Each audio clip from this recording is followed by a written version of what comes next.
আল্লাহুম্মা তাকাব্বাল মিন্না হাযাল মসজিদ। বাবরি মসজিদ নির্মাণ হবে, কোনো শক্তি আটকাতে পারবে না।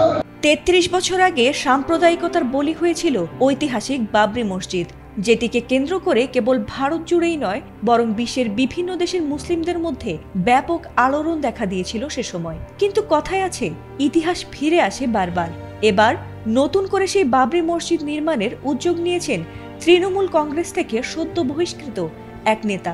আর তাতে যেমন একদিকে উল্লাসে মেতে উঠেছে গোটা মুসলিম সমাজ, তেমনি অসন্তোষ বেড়েছে পশ্চিমবঙ্গের উগ্র হিন্দুত্ববাদী রাজনীতিবিদদের।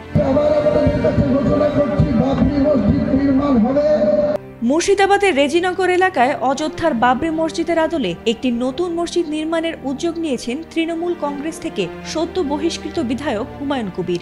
আর বিশেষ তাৎপর্যের বিষয় হলো, এই মসজিদের ভিত্তিপ্রস্তর স্থাপন করা হয়েছে ৬ ডিসেম্বরে, ঠিক সেই দিনে যেদিন ১৯৯২ সালে বাবরি মসজিদ ভেঙে ফেলা হয়েছিল একদল উগ্র মানুষদের সিদ্ধান্তে। সেই বাবরি মসজিদের নাম নিয়ে নতুন করে সেই আদলে মসজিদ নির্মাণের ঘোষণায় যেন ঐতিহাসিক মসজিদটি ফিনিক্স পাখির মতো আবারও ফিরছে মানুষের ভালোবাসায়। শনিবার স্থানীয় সময় দুপুর ১২টার দিকে শুরু হওয়া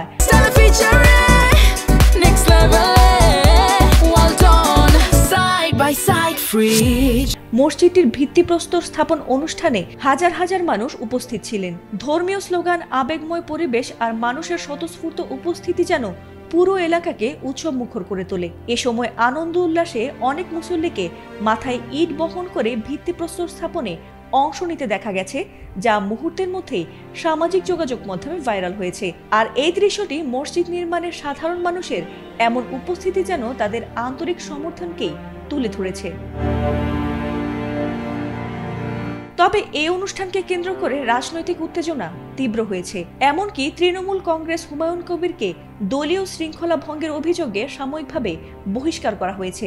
এদিকে বিজেপি নেতা শুভেন্দু অধিকারী এই মসজিদের নাম বাবরি মসজিদ রাখার বিষয়ে আপত্তি জানালে হুমায়ুন কবির বলেছেন, এই উদ্যোগ মুসলমানদের মর্যাদা ও অধিকার রক্ষার লড়াই এবং তিনি তৃণমূল নেত্রী মমতা ব্যানার্জির বিরুদ্ধে বিধানসভায় লড়াই করবেন। এই ঘটনাটি পশ্চিমবঙ্গ রাজ্যের রাজনৈতিক ও সামাজিক প্রেক্ষাপটে নতুন ধরনের বিতর্ক ও উত্তেজনার কেন্দ্রবিন্দুতে পরিণত হয়েছে। ফাতিমা সুলতানা, এটিএন বাংলা।